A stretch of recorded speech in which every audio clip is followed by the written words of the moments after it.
condiciones de equilibrio de ese puente. Ahí hemos visto el concepto de sensibilidad relacionado con las mediciones que se pueden hacer. Con esos puentes medimos resistencias. Y la clase pasada vimos un puente eh, importante, interesante, que es el puente Kelvin o el puente doble de Thomson, que también sirve para medir resistencias eléctricas, pero valores muy pequeños de resistencia. Lo que tenemos que hacer ahora es preguntarnos si en vez de poner una fuente de continua constante en ese puente, ponemos una fuente de alterna.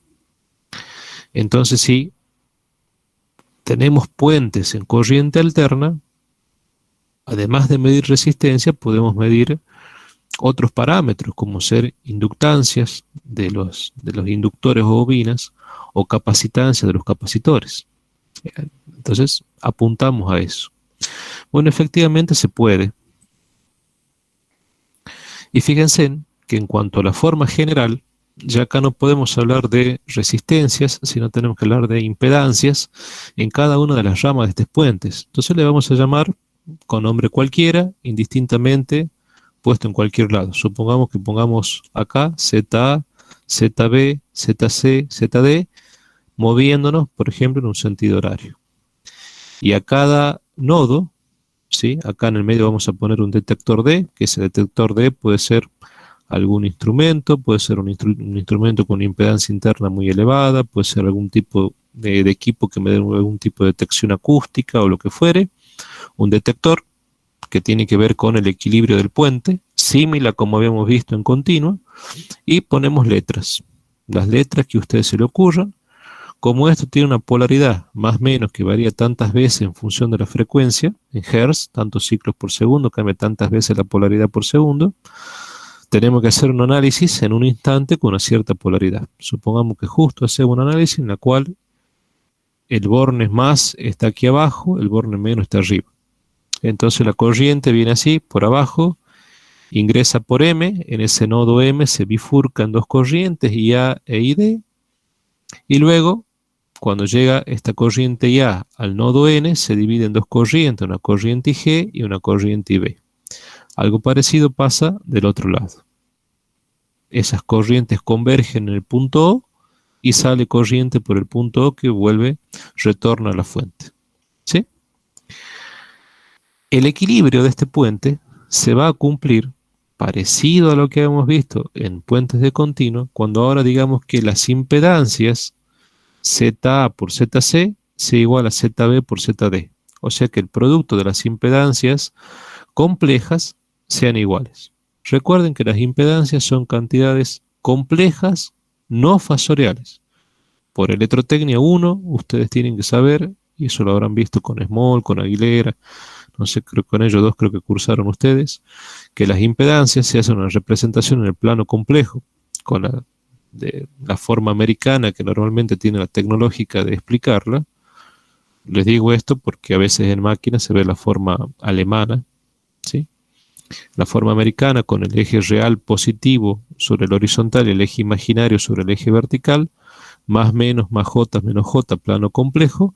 La impedancia compleja es una cantidad que no rota, que no gira, no es un vector giratorio, sino que está fija en el espacio, o sea que es una cantidad compleja, pero al no poder girar, no es una cantidad fasorial, es una cantidad compleja no fasorial. ¿Me siguen? Entonces, si suponemos que estas cargas fuesen RL, podemos decir RA más JXA por paréntesis RC más JXC igual a paréntesis RB más JXB por paréntesis RD más JXD.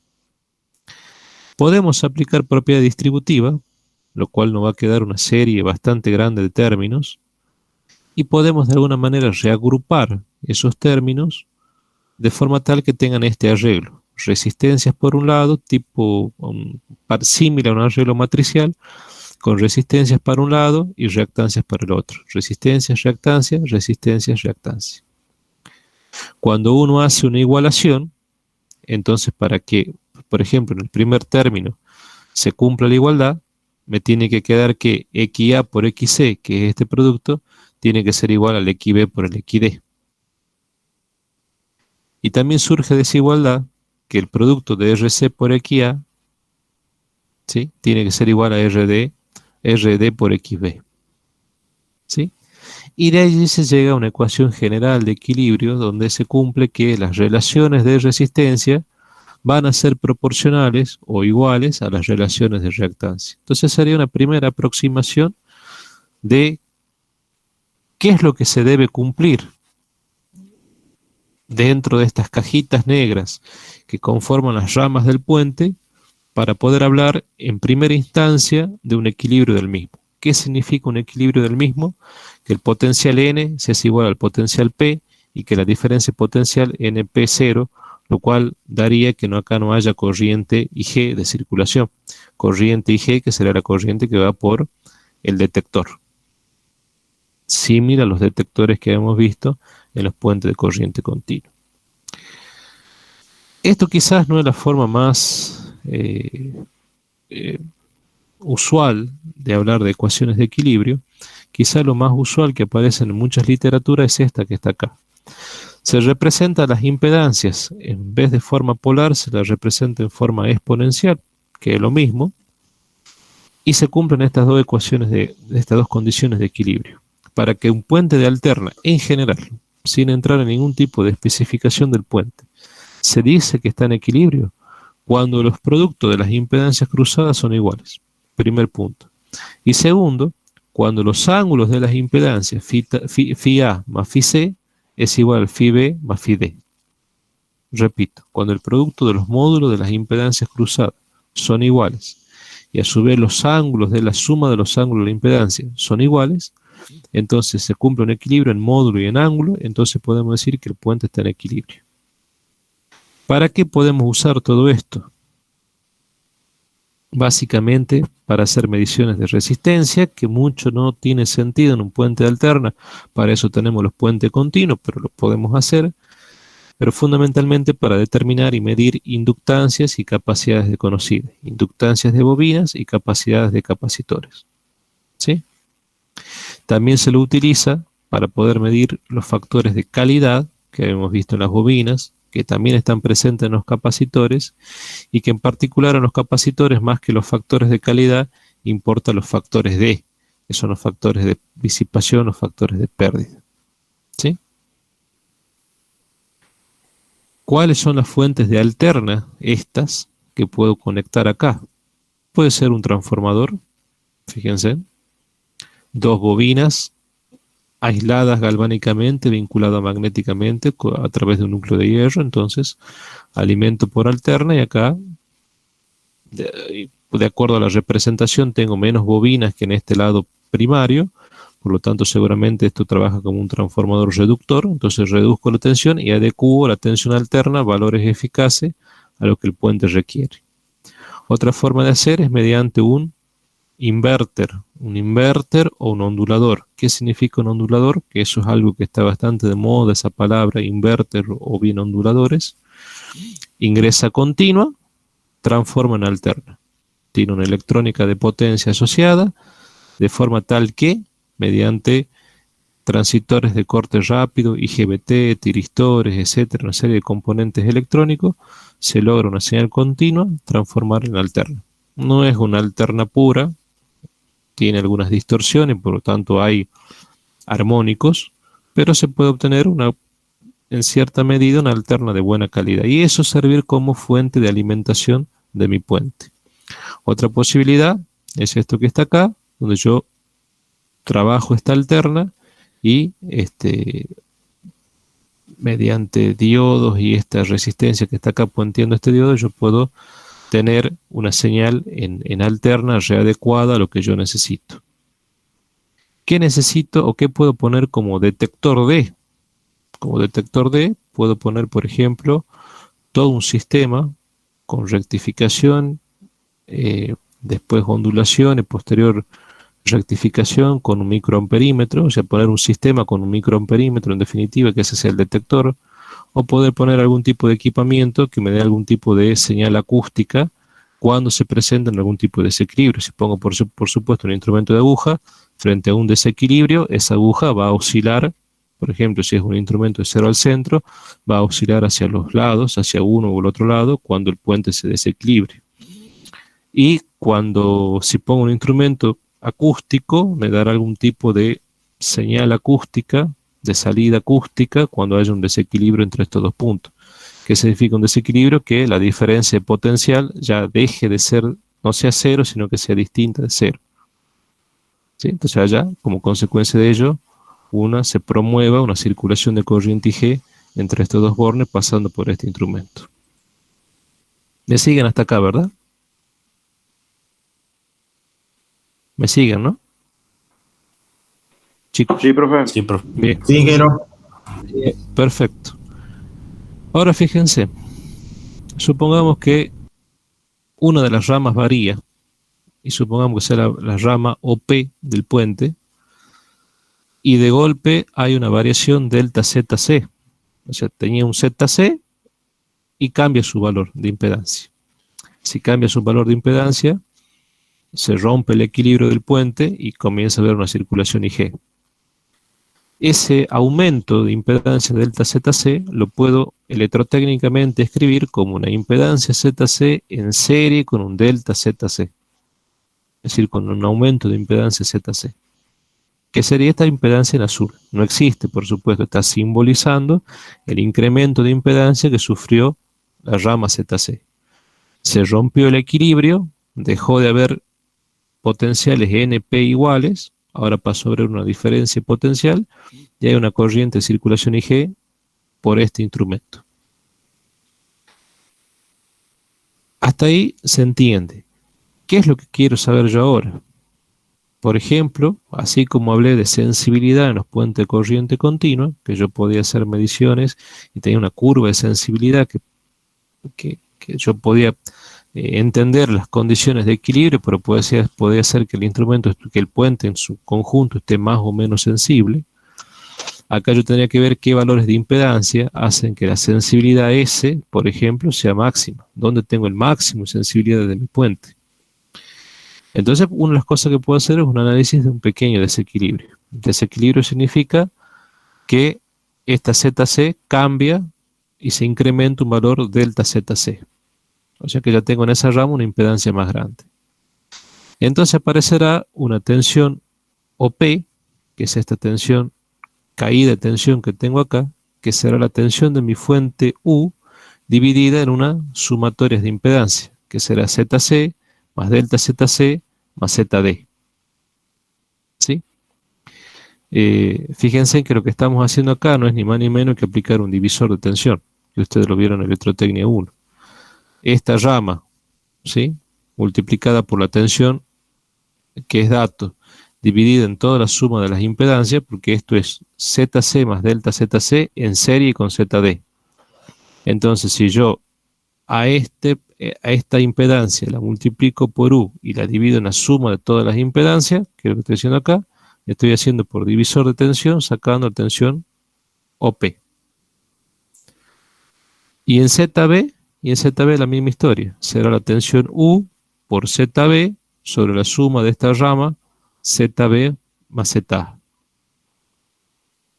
Las tensiones que yo voy a tener en el detector, que va a ser la tensión UPN, va a ser U0P, acá habrá una caída, y me quedo en este potencial, U0P, U0N.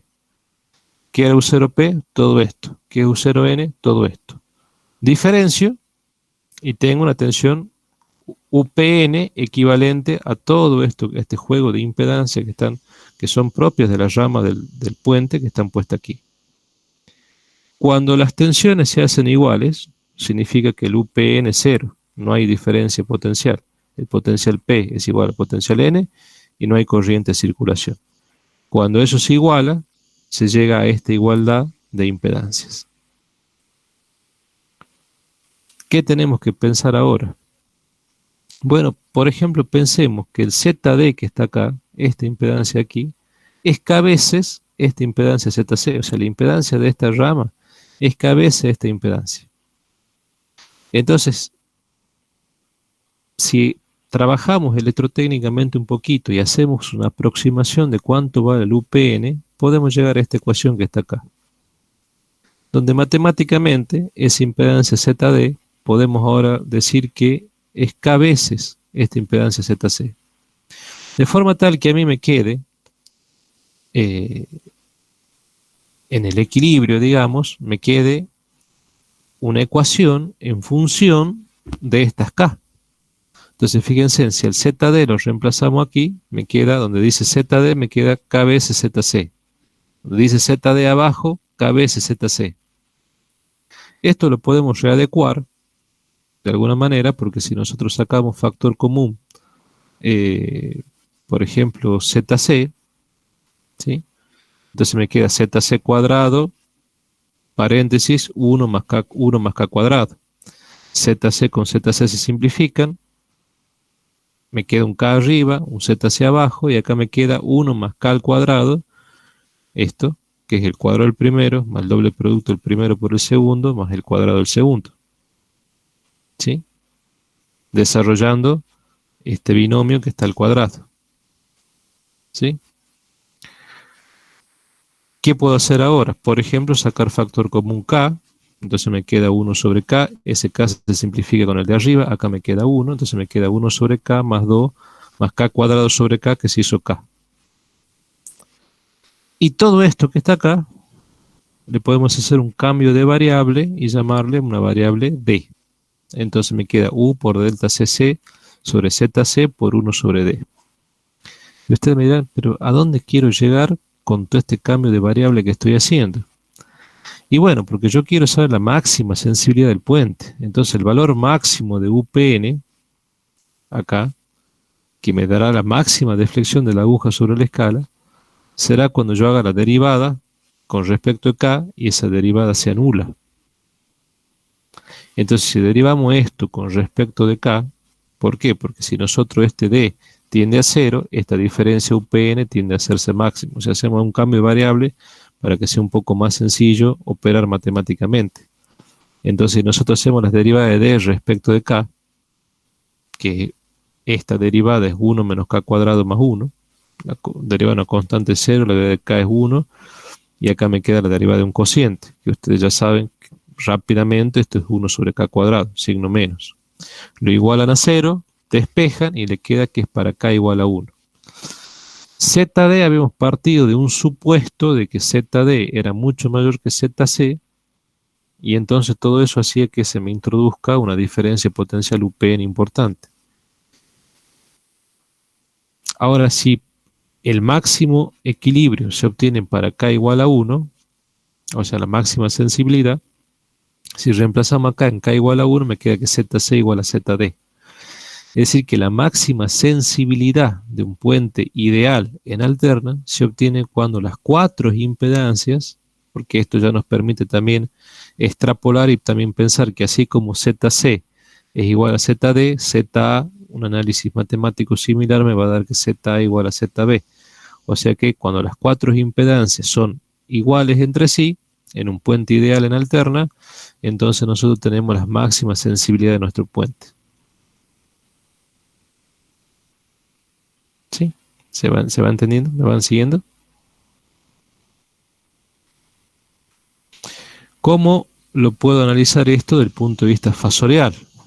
A diferencia de continua, en alterna aquí aparecen fasores. Recuerden que los fasores, una definición, se basan a partir de la teoría de complexores matemáticos, y la definición más rudimentaria de un fasor es un vector giratorio. Recuerden que nosotros en ingeniería eléctrica tenemos el grave inconveniente que nos movemos con cantidades escalares y no vectoriales, a diferencia, por ejemplo, de los ingenieros mecánicos y los ingenieros civiles, que ellos sí trabajan con muchos vectores.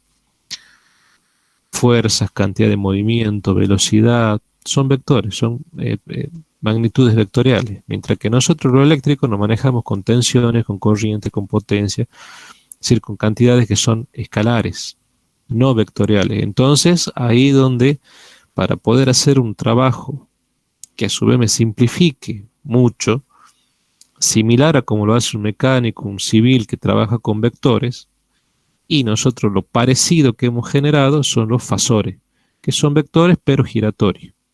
¿Por qué? Porque las magnitudes físicas no son vectoriales, son escalares.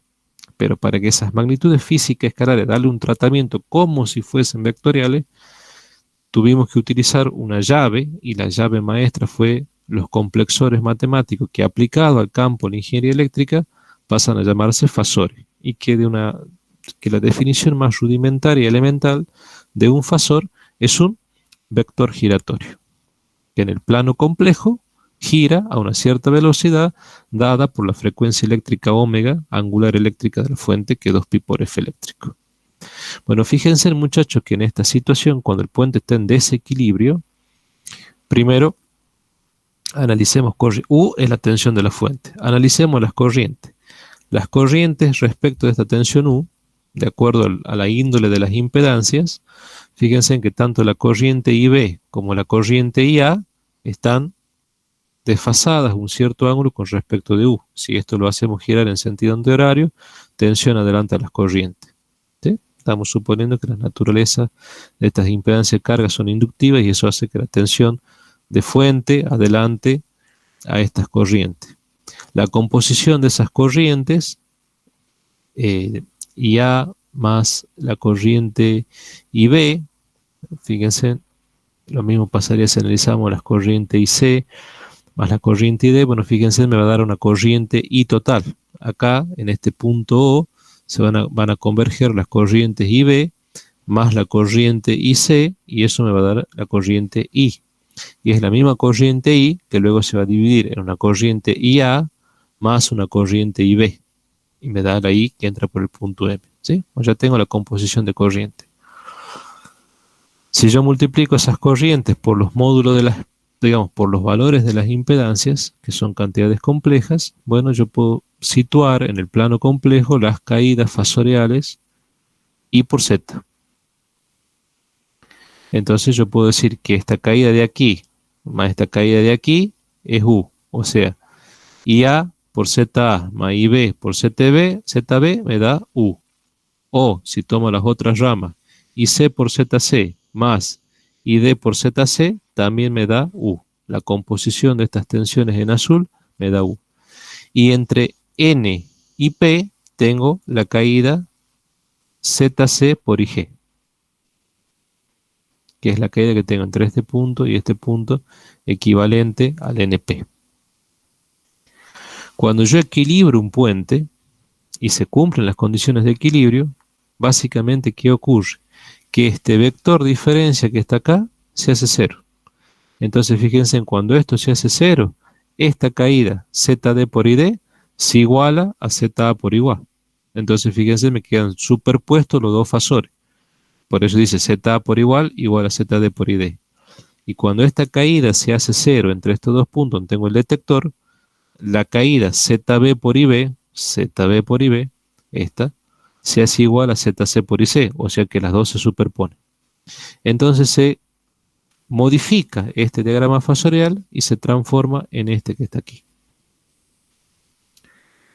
Si hacemos nosotros una triquiñuela matemática de hacer algunas igualaciones muy a conveniencia nuestra, que la impedancia ZA sea un valor resistivo, recordemos, la impedancia ZA es esta que está acá, sea un valor resistivo, que la impedancia ZB, esta que está aquí, esta, sea también un valor resistivo, es decir, no tengo parte reactiva, que el phi sub D sea igual al phi sub C, y eso implica que estos otros ángulos sean cero, porque si son resistivos, phi A y phi D, significa que el ángulo phi es cero, y el D con el C se hacen iguales.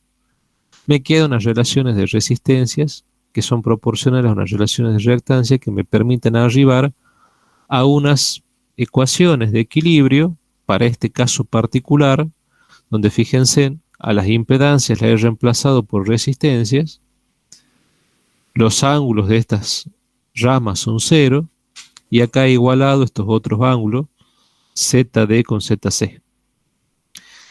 Bajo esas condiciones, cuando este puente de alterna con estas características, ahora poniendo elementos resistivos en esta rama, se iguala a cero, se pone en equilibrio, fíjense en que el diagrama fasorial se simplifica aún más. Ahora ya paso de este diagrama fasorial paso a este otro diagrama fasorial, donde hay elementos que van a quedar en fase. Por ejemplo, todas las caídas IB por RB van a estar en fase con I y B. Y A por RA, que es la otra caída, también va a estar en fase con IA. En el equilibrio, cuando este punto igual a esta corriente IA se hace igual a la corriente IB. Y así puedo ir haciendo una serie de deducciones que me permiten ver cómo se ha simplificado ese puente. A partir de esta ecuación, del último puente que acabamos de ver con este diagrama fasorial, si reemplazamos en las ecuaciones generales y hacemos distributiva y operamos matemáticamente, podemos llegar a determinar resistencias RC, por ejemplo, de esta impedancia, y una reactancia XC, por ejemplo, de esta impedancia. Y esas resistencias y reactancias de esta impedancia desconocida la podemos determinar a partir de relaciones de resistencias conocidas en las otras ramas. O sea que si yo tengo control, conozco y tengo control sobre esta resistencia RB, conozco y tengo control sobre esta resistencia RA, conozco y tengo control o lo conozco los parámetros de esta impedancia en cuanto a su resistencia, en cuanto a su reactancia, puedo encontrar una rama OP desconocida compuesta por una resistencia RC y una reactancia XC. O sea que esto ya me va permitiendo pasar desde lo general a lo particular y ver cómo puedo encontrar parámetros que antes no los conocía.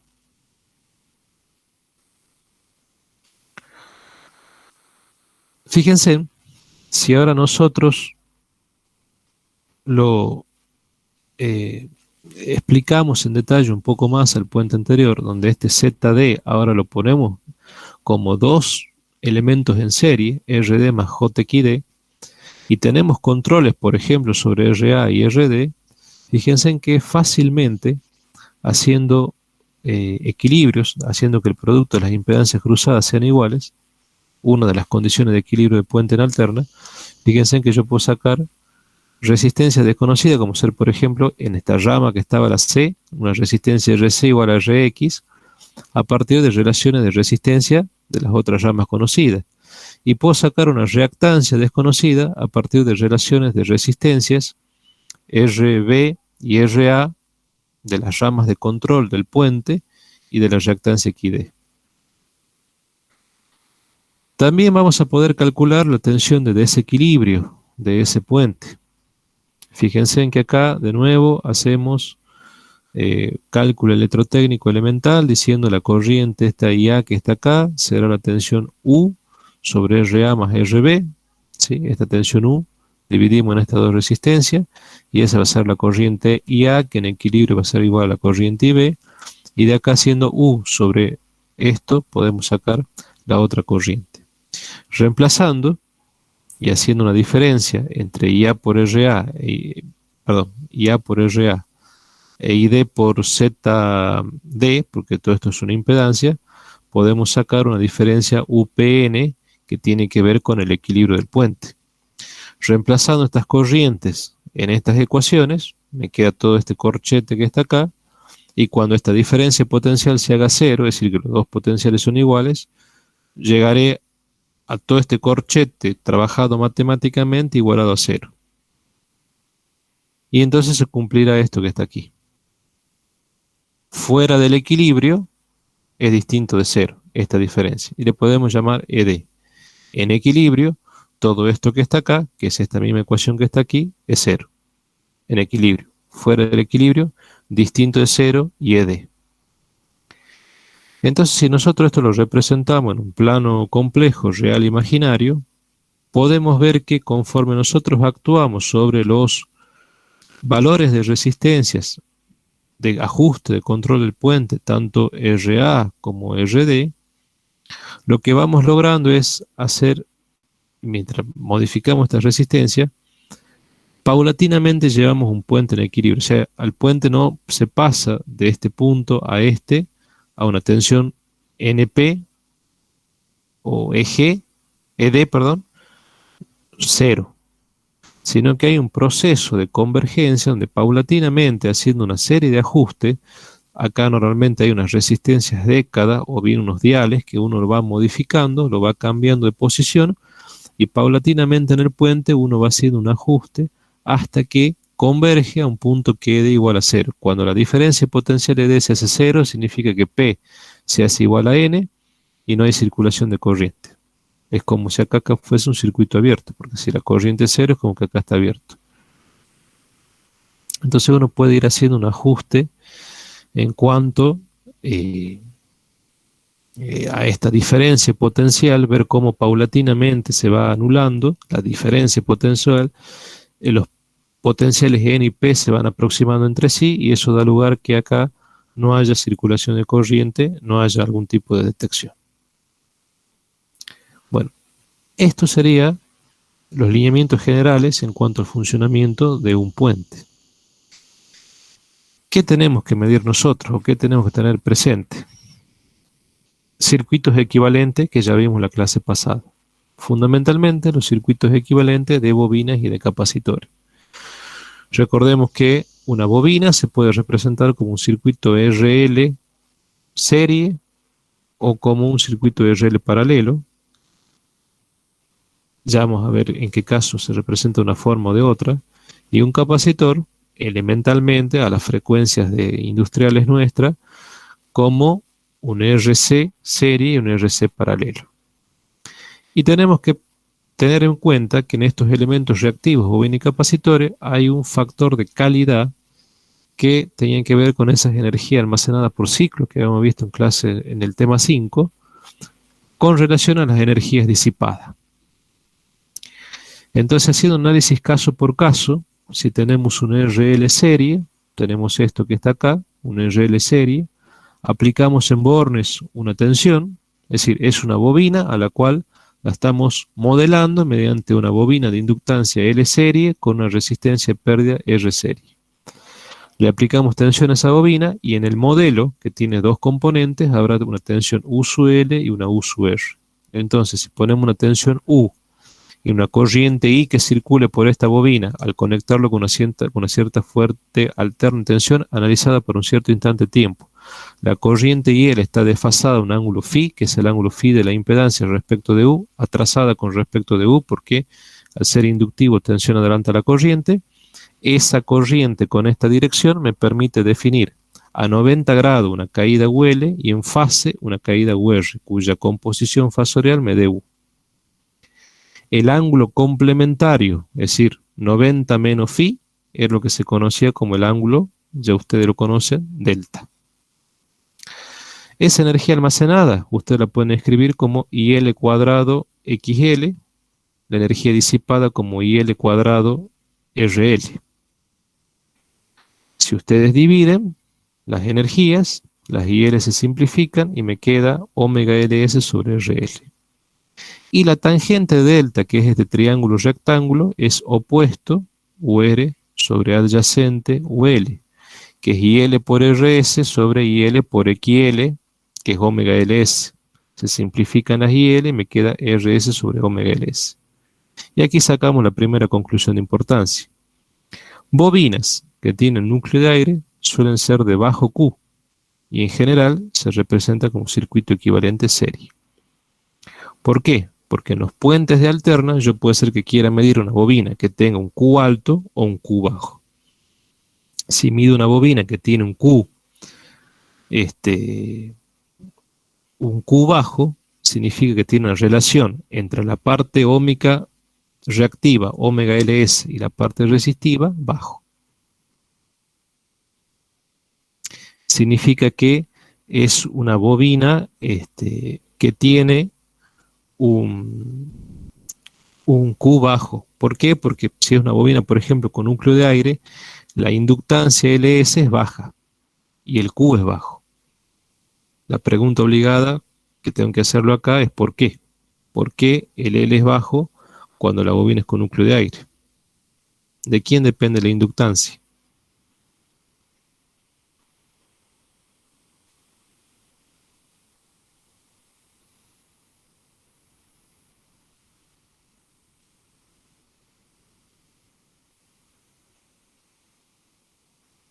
¿De quién depende la inductancia? ¿De qué parámetros depende? Depende de la frecuencia, mi profe. Sí, bueno, depende de la frecuencia en cierta medida, sí, en alta frecuencia, baja las inductancias, pero fundamentalmente, ¿de qué parámetros depende? No pensemos en alta frecuencia, pensemos en frecuencia industrial.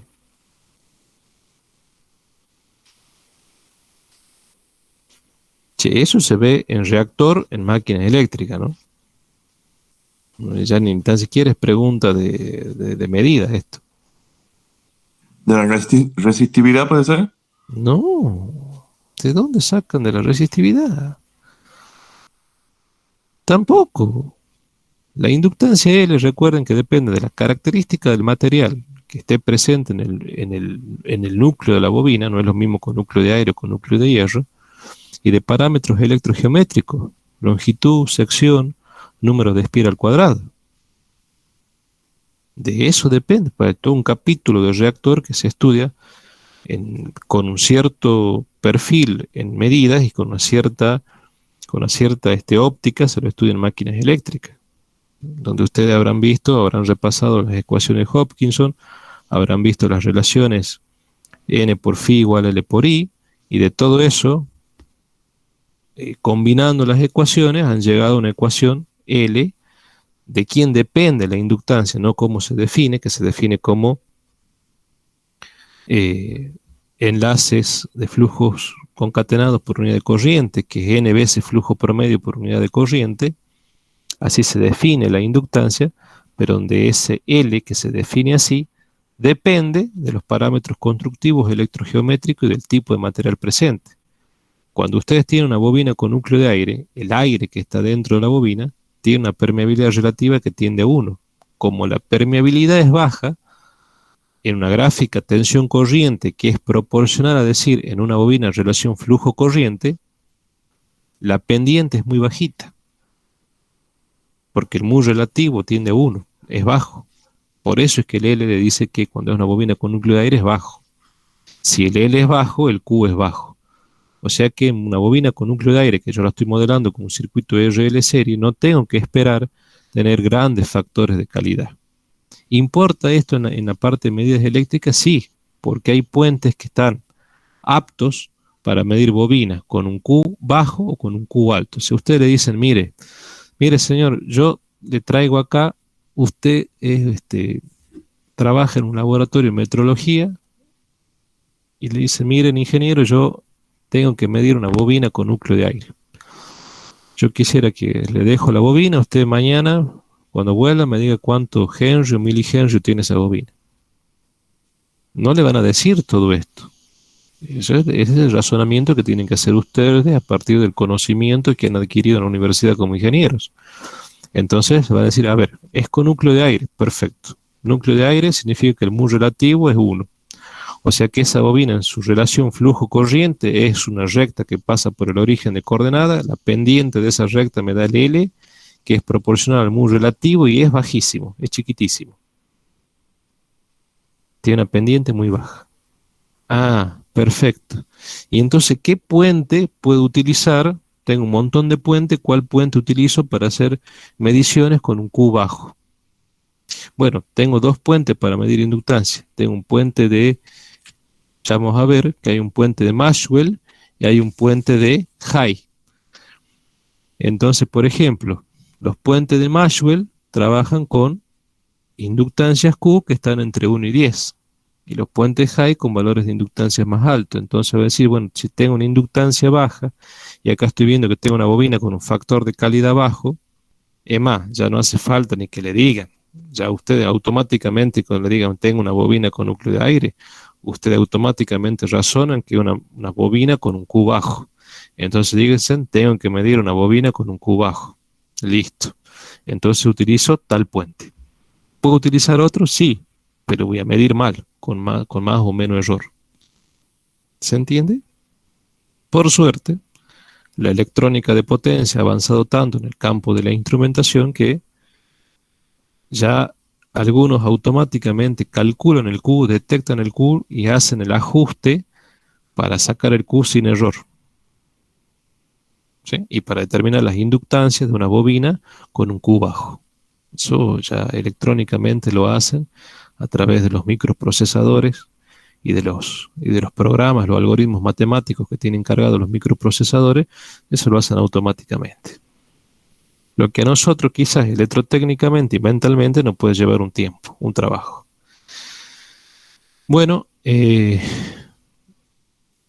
también esto significa de que si tengo un Q bajo, tengo un tangente delta, que es un indicador de pérdida de este sistema, que es alto, porque fíjense en que si el L es bajito y el R es más o menos considerable, yo acá tendré un tangente delta que es un ángulo que no será tan chiquito, entonces indica también que tengo un indicador de pérdidas importante, ¿no? Una tangente delta que no va a ser un valor bajo comparativamente hablando con el factor de calidad. Ahora le cambian, vienen al otro día, usted le dice, mire, esa bobina que usted me trajo con núcleo de aire tiene tanto milihenry. Y ahora le dicen, bueno, tome ingeniero, le doy una bobina con núcleo de hierro ahora. Y yo quiero que usted me diga cuánto vale el L y cuánto vale el Q. Y bueno, entonces si ya sin que le diga nada, ustedes saben, ya interrelacionando conceptos de máquinas con medida, que una bobina con núcleo de hierro en definitiva es un reactor. Y un reactor a frecuencias industriales se modela como una bobina en paralelo con una resistencia. Una bobina LP con una resistencia RP. ¿Sí? Donde básicamente yo tendré pérdidas en el hierro de esa máquina, que es lo que se representa mediante el I cuadrado R que tengo acá, y tendré un flujo magnético que se establece por el hierro de la máquina cuando esta máquina se tensiona. Se le aplica una tensión U.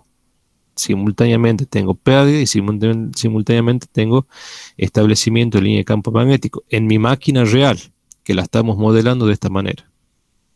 Entonces yo aplico una tensión U, todo esto está girando en sentido antihorario, justo la U la fijo cuando pasa sobre el eje real. Yo diré la corriente IL está a 90 grados de U, esta corriente IR estará en fase con U. Las composiciones de ambas corrientes me dará la corriente I, y esa corriente I estará desfasada un cierto ángulo phi respecto de U. El ángulo complementario, 90 menos phi, será el ángulo delta. Entonces aplico definición general de Q. Q, energía almacenada sobre energía disipada, U cuadrado sobre XP, U cuadrado sobre RP. Simplifico los U cuadrados y me queda RP sobre omega LP. Y saqué Q. Entonces fíjense, cuando tengo bobinas con núcleo de hierro, el Q suele ser alto. Se simbolizan por circuitos en paralelo, pero el Q es alto, a diferencia de una bobina con núcleo de aire, que el Q es bajito. Con núcleo de hierro, que tengo mucha permeabilidad, tengo una inductancia importante. ¿Sí? Entonces tengo un Q que es importante. Si saco la tangente delta, haré opuesto sobre adyacente, IR sobre IL, U sobre RP, U sobre omega LP, simplificaré los U y me queda omega LP sobre RP. Fíjense, si es una bobina con núcleo de hierro, ya dijimos, la inductancia L depende de la permeabilidad relativa. Si es alta, el L es alto. ¿Sí? Entonces, eso impacta directamente en este factor que de alguna manera me está dándome a entender qué pasa con las pérdidas, y fundamentalmente impacta en el factor de calidad Q de la bobina. Entonces paso de un Q bajo a tener una máquina, una bobina, un reactor con un Q alto. Entonces cuando yo tenga que aplicar, diré, bueno, a este bobina con núcleo de aire me conviene utilizar tal puente que está apto para hacer mediciones con Q bajo. Y si tengo una bobina con núcleo de hierro, tendré que buscar un puente donde produzca el menos error en la medición para factores de Q que sean elevados. ¿Sí? Bueno, análisis similar podemos hacer con los capacitores. ¿Sí? Con los capacitores, de nuevo, puedo tener un circuito RC serie o puedo tener un circuito RC paralelo. Si es un RC serie, vale este diagrama fasorial con la corriente adelantando phi veces con respecto a la tensión, que ese phi tiene que ver con la impedancia de carga de este circuito. El ángulo complementario será delta, las composiciones de tensiones me dará U. Aplico definición general, disipaciones de potencia, energía almacenada y energía disipada, y me queda un cierto factor Q. Sacaré de aquí tangente delta, llegaré a esto que está acá, y cuando tengo capacitores, no tanto se habla de factores de calidad, que son propios de la bobina, sino de factores de disipación, que son las inversas de los factores de calidad. Si yo hago la inversa de esto que está acá, es 1 sobre esto, que me da omega CS RS, y eso que está acá es en otra cosa que tangente delta. O sea que en un capacitor la tangente delta es un parámetro que me da, está íntimamente relacionado con el factor de disipación de ese capacitor. ¿Sí? Los capacitores que suelen tener bajas pérdidas normalmente tienen un Q alto. Entonces acá, cuando miramos capacitores, más que Q, tenemos que medir los factores de disipación. Capacitores de bajas pérdidas, que lo vamos a modelar como una resistencia con un capacitor en serie, se suelen representar con circuitos equivalentes así, y tendré que elegir el puente que más se adecue. Hay puentes de bien que más se utiliza para medir frecuencia, pero hay puente de Sauti serie, Sauti paralelo, puente de sharing para medir capacidades. Entonces, dependiendo del tipo de capacitor que yo tenga, si es con mucho o poca pérdida, yo tengo que poner el puente que mejor se adecue. Análogamente, si tengo un puente RC serie, la tensión se mantiene, lo que se descompone son las corrientes. La corriente está en adelanto con respecto a la tensión en ángulo phi, y las otras corrientes a 90 grados en cuadratura y en fase con la tensión. El ángulo complementario a phi será el ángulo delta, y yo puedo hacer el concepto este de energía de nuevo almacenada sobre disipada y llegar a una ecuación Q. Sacar una ecuación de tangente delta y cuando haga D igual a 1 sobre Q, ver si lo que he obtenido se ajusta con la tangente delta, y efectivamente se vuelve a cumplir que sí. Entonces la tangente delta está íntimamente relacionada con el factor de disipación. Entonces los capacitores de altas pérdidas, es decir, que tienen una tangente alta importante, tienen un factor de disipación importante, y como tiene un factor de disipación importante, tienen factores de calidad pequeños. Entonces, si a mí me toca medir un capacitor con altas pérdidas, además de yo saber que se representa en paralelo y que vale todo este modelo circuital y que se cumplen todas estas ecuaciones, yo tengo que saber elegir también qué capacitor o qué puente utilizar en alterna para poder medir. Entonces, hasta el momento ya sabemos que podemos medir inductancias y podemos medir capacidades. Que no es lo mismo medir con un puente de alterna inductancias con factores de calidad alto o con factores de calidad bajo, o medir capacitores con factores de pérdidas alto o con factores de pérdida bajo. Podemos hacerlo en alterna, con puentes de alterna, cuya teoría general ya la vimos, y que se cumplen condiciones de equilibrio, que son las dos primeras. Producto de las impedancias cruzadas tienen que ser iguales, y la suma de los ángulos de las impedancias también tienen que ser iguales. Y haciendo ajustes en las diferentes ramas de control de ese puente, nosotros podemos lograr equilibrios, y cuando se logran equilibrios, es decir, que no haya corriente o acusación de ningún tipo por ese instrumento detector, a partir de ahí, con los valores que se han obtenido para lograr ese cero de la aguja en el detector, matemáticamente yo puedo encontrar fundamentalmente inductancia y capacitancia desconocida, y debo elegir adecuadamente los puentes que voy a utilizar para tal fin. A partir de aquí, la clase que viene vamos a ver cómo trabajar para los puentes que siguen, que son los puentes fundamentalmente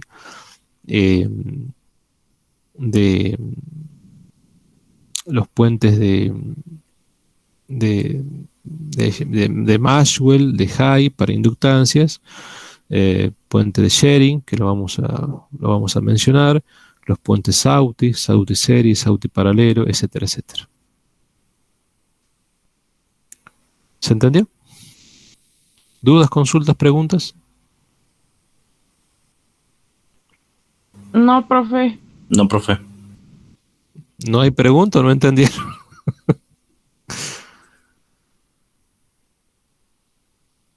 Por el momento no hay pregunta. Bueno, me quedo un poco más tranquilo entonces.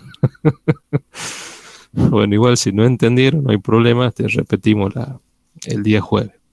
Esto voy rápido porque me corre el tiempo, y porque algunas cosas ya son desarrollos electrotécnicos que creo que están capacitados de hacerlo solito. Por ahí apunto más al concepto, pero cualquier cosa lo revisamos. Esto, que parece una tontera, chicos, y esto del factor de calidad Q, esto en los instrumentos digitales de hoy en día aparece. Ya le voy a hacer una foto que están al final sobre los puentes electrónicos. Tenemos nosotros uno en el laboratorio de la tecnológica. El Q le aparece. Y los chicos dicen, ¿y Q? ¿Y qué es Q? Bueno, Q es esto. Es unas relaciones de energía entre almacenada y disipada. Almacenada en los elementos reactivos, disipada en los elementos resistivos. Y pueden ser en serie o en paralelo. Esto es análisis muy en frecuencia industrial. Y fíjense en que esto, ponerlo en serie, ponerlo en paralelo, me da ecuaciones totalmente diferentes una de respecto a la otra.